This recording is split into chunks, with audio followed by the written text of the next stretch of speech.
Samuel chapitre 16 au verset 7, où il est écrit: Mais l'Éternel dit à Samuel: Ne prête pas attention à son apparence et à sa grande taille, car je l'ai rejeté.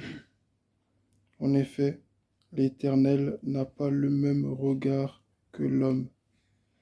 L'homme regarde à ce qui frappe les yeux, mais l'Éternel regarde au cœur. Beaucoup de points pourraient nous intéresser dans ce passage. C'est le passage que j'ai lu cet après-midi avec papa dans le jeûne. On a chanté, on a prié, comme nous faisons pendant un bon moment. Amen. Et le Seigneur est vraiment là. On peut le témoigner tous les deux. Quand on prie, quand on chante, nous sentons que Dieu est au milieu de nous. Et le Seigneur m'a permis de prendre plusieurs passages au cours de ces quelques jours. Et aujourd'hui, c'est celui-là que le Seigneur m'avait mis à cœur. Pendant qu'on priait, quand le moment de la méditation allait venir, c'est le passage qui m'est venu à cœur. Parce que dans la prière, c'est ce que je disais, que Dieu regarde au cœur et c'est ce qui m'est venu. Donc, dans ce passage-là, nous savons tous à peu près de quoi il est question. Saül, le premier roi d'Israël, a été disqualifié par Dieu et Dieu s'est choisi de prendre un nouveau roi. Et nous savons que ce nouveau roi, c'est David, fils d'Isaïe. Samuel, qui était prophète, qui était l'homme que Dieu avait oint pour oindre justement les souverains d'Israël, mais qui était aussi oint pour exercer aussi la prêtrise, avait pour rôle du coup d'aller oindre le futur roi, amen, que l'Éternel s'était choisi. Et lorsqu'il arrive dans la maison de l'homme que Dieu lui avait indiqué, il voit que cet homme a plusieurs fils. Et tous les fils de cet homme passent devant lui, à l'exception d'un, qui n'est pas présent sur les lieux. Donc David, encore une fois. Donc il voit le grand frère de David, comme on voit au verset précédent, où il est écrit: Lorsqu'ils entrèrent, il se dit, le prophète lui se dit, en voyant Eliab, il dit: Certainement celui que l'Éternel désigne par onction est ici devant lui. Pourquoi? Parce que lorsqu'il a vu Saül, Saül était un homme très grand de taille. Amen. Saül avait la corpulence, avait la forme d'un guerrier. Quand tu le vois, tu sais que lui peut être roi d'Israël. C'est vrai que là, il nous dit qu'il s'est caché, il a perdu les ânesses, il s'est caché derrière des bagages, derrière des affaires parce qu'il avait peur. Mais Samuel, amen, se réfère à sa première expérience. Amen. Samuel se réfère à sa première expérience. C'est vrai, c'est Dieu qui lui avait dit aussi qui était Saül, mais il y avait aussi sa vision à lui aussi, de l'homme. Amen. Parce qu'il a vu les rois des autres peuples. Ah bah tiens, Saül aussi, il est grand, il est fort. Donc ok, j'ai compris que c'était lui. Mais là, il y a plusieurs hommes qui sont forts, plusieurs hommes qui sont aptes au combat, qui passent devant lui. Mais il se trouve que Dieu n'a choisi aucun d'eux. Dieu dit: Ne prête pas attention à son apparence et à sa grande taille. Là, Dieu lui est en train de lui dire de manière indirecte, même de manière directe comme indirecte, de ne pas le regarder, de ne pas regarder comme il a regardé Saül. Amen. Saül, en effet, avait une apparence, il avait une grande taille. Là, il te dit que Saül dépassait la plupart des hommes d'une tête, tellement il était grand. Ici, Dieu lui dit: Ne regarde pas comme tu as regardé Saül. Il dit: Car je l'ai rejeté, j'ai rejeté Eliab. Quand Dieu dit qu'il a rejeté Eliab, il ne dit pas que Eliab qu'il ne l'aime pas ou autre, ça veut juste dire qu'il ne l'a pas choisi. Amen. Il dit: En effet, l'Éternel n'a pas le même regard que l'homme. Amen. L'homme regarde à ce qui frappe les yeux, mais l'Éternel regarde au cœur. Ici, il y a une confrontation, il y a une rencontre entre le regard charnel et le regard spirituel, entre le discernement humain et le discernement divin, entre l'élection humaine et l'élection de Dieu. Amen. Amen. Dieu ne regarde pas les choses comme nous on les voit. Et j'ai rappelé, au travers de ce passage, j'ai rappelé Isaïe, chapitre 53, que nous connaissons. Amen. Où il dit, qui a cru à notre témoignage, qui a reconnu le bras de l'Éternel. Amen. Il s'est élevé devant nous comme une faible plante. Amen. Jésus n'est pas venu d'une manière à frapper les regards. Amen. Ésaïe nous décrit plus Jésus dans ces derniers temps où il souffre, etc. Mais Jésus lui-même, tel que tu le vois, certes, il n'était peut-être pas moche, mais tu ne pouvais pas te dire que c'était lui, le Messie. Et pourtant, c'était lui. J'ai donné aussi l'exemple de tout cet après-midi de la multiplication des pains. Amen. Lorsque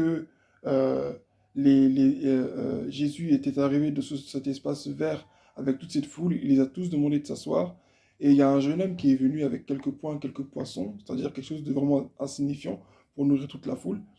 Et il est venu avec le peu qu'il avait, et Jésus a multiplié ce qu'il avait. Ce qu'on devait retenir cet après-midi, c'est que nous devons avoir le regard de Dieu. Parce que Dieu euh, confond les choses faibles, amen, pour confondre, enfin, bref, il élève les choses faibles pour confondre les fortes, amen. Amen. Dieu ne regarde pas comme nous, Dieu ne voit pas les choses comme nous. Et si nous voulons regarder les choses avec notre regard humain, nous allons passer à côté de notre bénédiction. Le Seigneur m'a emmené plus loin dans ce passage en me faisant comprendre que comment est-ce quand Dieu veut faire grandir son nom, quand Dieu veut vraiment se glorifier, il va réunir toutes les circonstances pour. Amen. La Amen. situation de Goliath n'est pas arrivée au temps où Saül est devenu roi. Ça aurait pu arriver au temps où Saül est devenu roi, mais Dieu n'a pas permis cela. Saül était déjà grand. Si Saül aurait vaincu Goliath, on se serait dit, bon, c'est Saül, il est grand.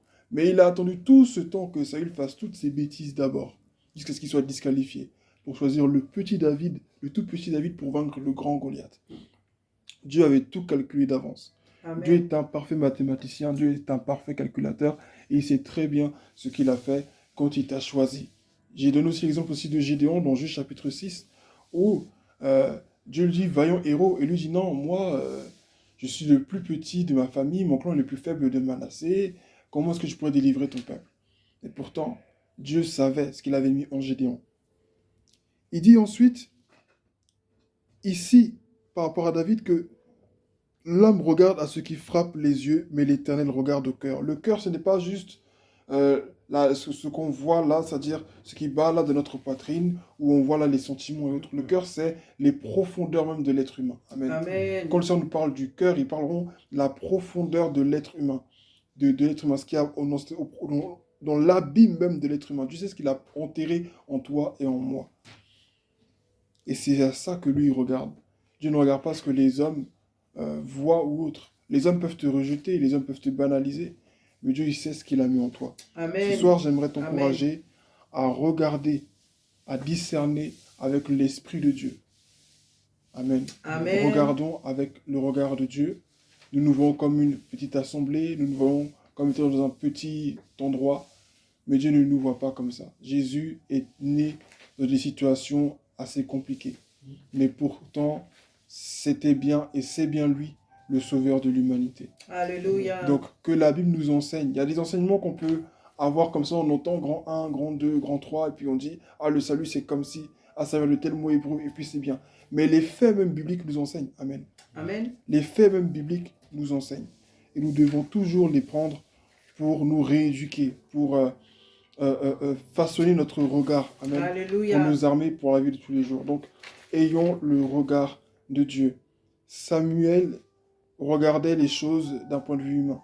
Mais Dieu lui a dit, c'est vrai que tu as de l'expérience, mais laisse-moi enrichir ton expérience. Laisse-moi t'ouvrir les yeux sur ce que tu ne vois pas. Laisse-moi te montrer ce que toi-même tu ne peux pas voir. Et Dieu lui a ouvert les yeux et il a vu que ce jour-là, le grand roi qui allait succéder celui qui l'attendait n'était pas fait d'une grande taille, des muscles ou autre. Il allait être un tout petit garçon que Dieu avait choisi. Un petit garçon qui gardait un troupeau dans une prairie quelque part là-bas, qui sentait, qui puait, mais c'était lui que Dieu avait choisi. Amen. Donc, regardons avec les regards de Dieu et nous allons voir des miracles. Parce que le miracle, en fait, n'est jamais très loin de nous. Amen. Amen. Le miracle que Dieu va accomplir, là, n'est jamais très loin de nous. Et c'est pas forcément quelque chose de spectaculaire. J'ai donné l'exemple à mon père cet après-midi, que c'est comme un objet que tu as perdu. Pour tout le monde ici a déjà perdu ses clés, ou peut-être a cru avoir perdu ses clés.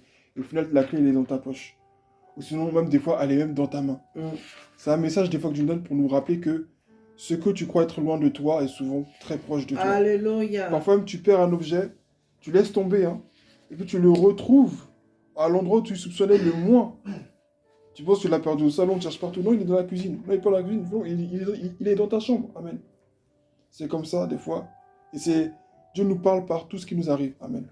Donc, je vais Amen. m'arrêter là pour dire que nous devons avoir le regard de Dieu.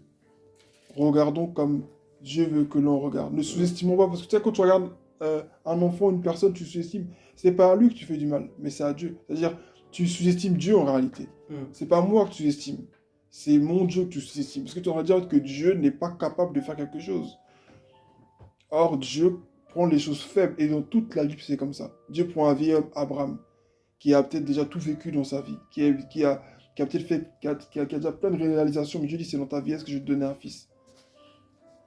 Il prend une femme comme Sarah, qui est déjà ménopausée, dit, toi, c'est maintenant que toi, tu vas faire un enfant. Dieu ne fait que prendre des choses faibles pour confondre les fortes. Il prend encore un vieil homme comme Isaac, il est aveugle. Il n'arrive même pas à distinguer clairement lequel de ses fils qui est qui. Mais cependant, il a placé dans sa bouche la bénédiction qu'il fallait pour bénir ses enfants. Amen. Il prend Jacob encore, une personne qui est un menteur, un voleur, un gars, un escroc. Mais Dieu va l'utiliser lui pour qu'il y ait les 12 tribus d'Israël. Il va prendre Joseph encore, un homme qui a été rejeté par ses frères. On l'a jeté dans le puits, partout. On l'a ballotté de gauche à droite. Mais c'est lui qui va devenir ministre en Égypte. Dieu prend toujours les choses faibles et toute la Bible nous enseigne. Si tu n'es pas capable de voir cela, si nous ne sommes pas capables de discerner ce que Dieu fait et que nous regardons juste avec nos yeux, nous allons passer à côté des prodiges et des miracles que Dieu veut faire. Alléluia. Et je vais te finir, bon, c'est la deuxième fois que je le dis, mais c'est vraiment la dernière fois que je le dis. Jésus a pris de la boue pour guérir un aveugle avec sa salive. Il a pris de la terre, il a craché dedans, il en a fait de la boue, il l'a mis dans les yeux d'une personne. Ça, c'est un acte puissant pour qu'il nous démontre qu'il a vraiment créé l'homme avec l'argile. C'est lui qui est Dieu. Amen. Mais Amen. il aurait pu prendre de l'huile, comme c'est l'huile d'onction, il aurait pu prendre. Lui, il a voulu prendre de la terre, quelque chose d'insignifiant, pour redonner la vue à quelqu'un qui n'en avait pas. Donc, Dieu se sert toujours de ce qui est faible pour confondre les fortes. Ne sous-estimons pas Dieu, de peur de passer à côté de notre destinée. Que son nom soit béni. Amen. Amen.